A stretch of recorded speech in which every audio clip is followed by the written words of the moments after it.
Assalamualaikum warahmatullahi wabarakatuh. Alhamdulillahirabbil alamin. Wassalatu wassalamu ala asyrafil anbiya'i wal mursalin sayyidina wa habibina wa maulana Muhammadin sallallahu alaihi wasallam. Amma ba'du. Pemirsa YouTube Ngaji Ciping yang saya hormati, mohon maaf sebelumnya pada kajian kitab Minhajul Abidin tidak bisa terekam karena ada kendala teknis, sehingga saya berinisiatif untuk memberikan sedikit penjelasan apa yang saya dengar dan mudah-mudahan bisa bermanfaat.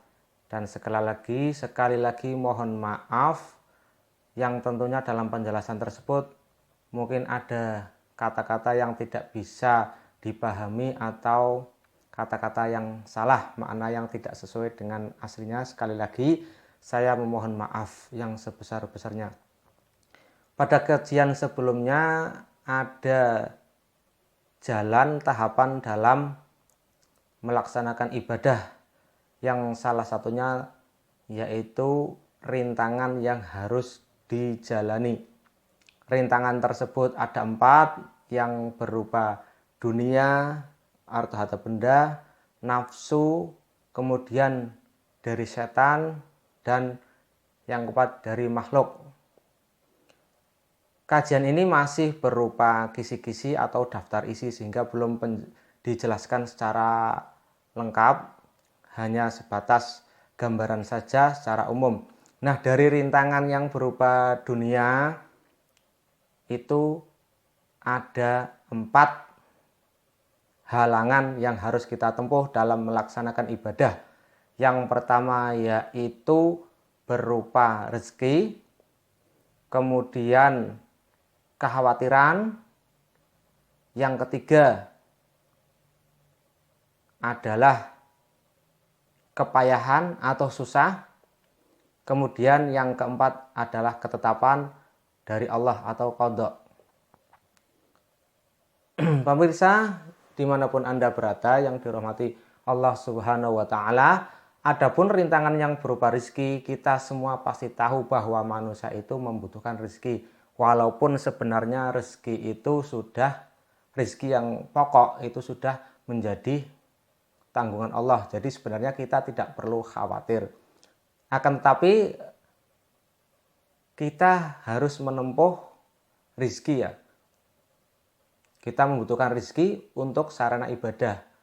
Akan tetapi sering menjadi penghalang bagi kita untuk ibadah itu sendiri. Misalnya kita bekerja. Dengan adanya pekerjaan itu kita disibukkan sehingga kita tidak bisa melakukan ibadah. Bahkan sholat pun kadang kita tinggalkan. Jangan sampai kita meninggalkan sholat ya, pemirsa dimanapun berada. Itulah halangan yang berupa rizki. Rizki itu memang sebagai sarana ibadah dan menjadi sebuah kewajiban kita untuk memberikan nafkah. Akan tetapi jangan sampai menjadi penghalang. Nah, itu yang akan dijelaskan lebih lanjut dalam kitab ini oleh Imam Al-Ghazali yang dipandu pemaparannya oleh Gus Ubab. Dan kali ini karena ada kendala teknis, saya sedikit memberikan gambaran saja. Kemudian yang kedua itu adalah kekhawatiran.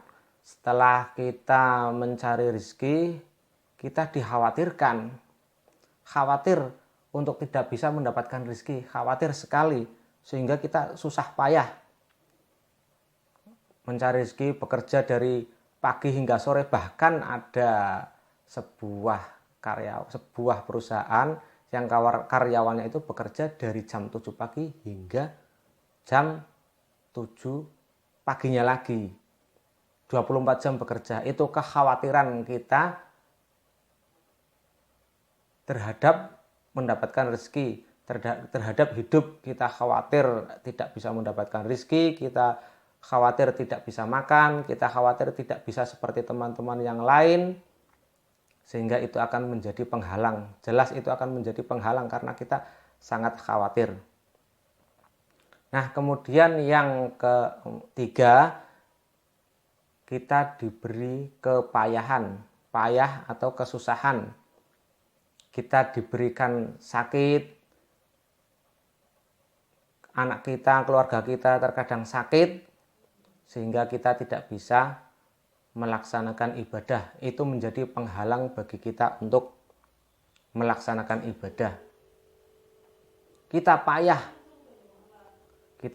bahkan dari kepayahan tersebut kita keluar lagi dari kepayahan tersebut, masuk lagi ke payah berikutnya. Karena memang hidup di dunia ini itu ya memang tidak untuk ketenangan, tapi untuk berjuang, payah. Bahkan Rasulullah pun seperti itu.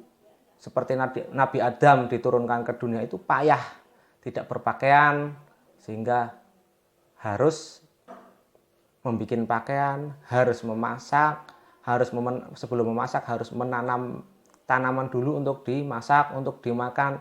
Itulah sebuah kepayahan di dunia, dan kepayahan tersebut menjadi penghalang kita untuk melaksanakan ibadah kepada Allah Subhanahu wa ta'ala. Kemudian penghalang yang keempat itu adalah ketetapan Allah Subhanahu wa ta'ala atau qada dari Allah Subhanahu wa ta'ala. Kita semua tahu mati itu adalah ketetapan. Seperti tadi, rezeki juga ketetapan dari Allah Subhanahu wa ta'ala. Jodoh juga ketetapan dari Allah Subhanahu wa ta'ala. Kita salah satu kan contoh saja meninggalnya seseorang. Bagaimana sih meninggalnya seseorang itu bisa menjadi penghalang? Gampang saja, kita sebagai warga muslimin, terutama Nahdlatul Ulama, ketika ada orang yang meninggal, pasti kita bertakziah kepada sahibul musibah. Kemudian malamnya kalau orang NU ya itu pasti tahlilan. Artinya apa? Ketika kita diundang dari tetangga tersebut yang mengalami musibah dari keluarganya yang meninggal, dengan adanya kita hadir, kita tidak bisa beribadah, kita tidak bisa mulang ngaji, kita tidak bisa mencari ilmu karena ada halangan tersebut. Dan ini tentunya masih gambaran saja karena masih daftar isi, cara filmnya masih trailer. Nah, nanti akan dijelaskan sebenarnya bagaimana sih cara mengatasi solusi mengenai halangan-halangan tersebut.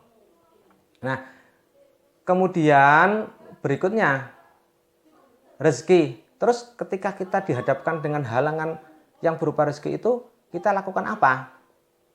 Nah, untuk rezeki sebagai penghalang kita ya harus bertawakal. Bertawakal kepada Allah Subhanahu wa ta'ala. Bagaimana caranya? Ya kita berdoa kepada Allah, kemudian kita berikhtiar, lalu kita tawakal. Jangan salah, kita harus berdoa terlebih dahulu. Jangan dibalik, berusaha kemudian berdoa. Allah yang kita jadikan yang utama, Tuhan kita, karena Allah yang menentukan semua kehidupan di dunia ini. Jadi kita berdoa kepada Allah Subhanahu wa ta'ala. Kemudian setelah berdoa kita ikhtiar untuk hasilnya. Ya bisa hasil, bisa tidak. Kita bertawakal kepada Allah Subhanahu wa ta'ala. Jadi rezeki kita itu bukan karena kita itu bekerja. Rezeki kita sudah dijamin oleh Allah Subhanahu wa ta'ala, akan tetapi bekerja itu adalah sebuah wujud ikhtiar kita, dan itu akan nantinya juga akan menjadi sebuah ibadah kalau kita diniati dengan ikhlas, diniati dengan baik. Nah, bekerja itu menjadi sebuah ibadah. Jadi kita ya bertawakal. Buktinya apa? Bahwa bekerja itu bukan merupakan wajib hasil, wajib menghasilkan atau wajib mendapatkan rezeki. Banyak orang yang bekerja, berbisnis, tetapi tidak menghasilkan rezeki. Bangkrut malah. Itu banyak contohnya. Kemudian yang kedua, kekhawatiran. Kalau dilanda khawatir akan ini, akan itu. Lalu apa sih solusinya?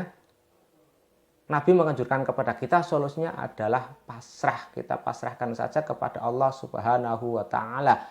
Kalau kita sudah bertawakal, ya kita pasrah. Terserah Allah. Allah mau ngasih berapa, ngasih atau tidak itu terserah Allah, kita pasrah saja.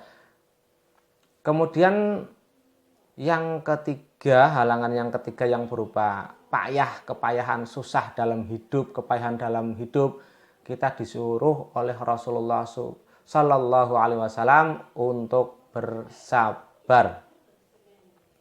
Bersabar dengan ujian, bersabar dengan musibah yang menimpa kepada kita.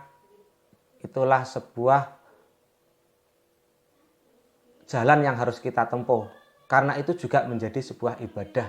Makanya kitab ini, kitab Minhajul Abidin, artinya itu adalah jalan menuju ibadah, jalan ibadah, tata cara beribadah.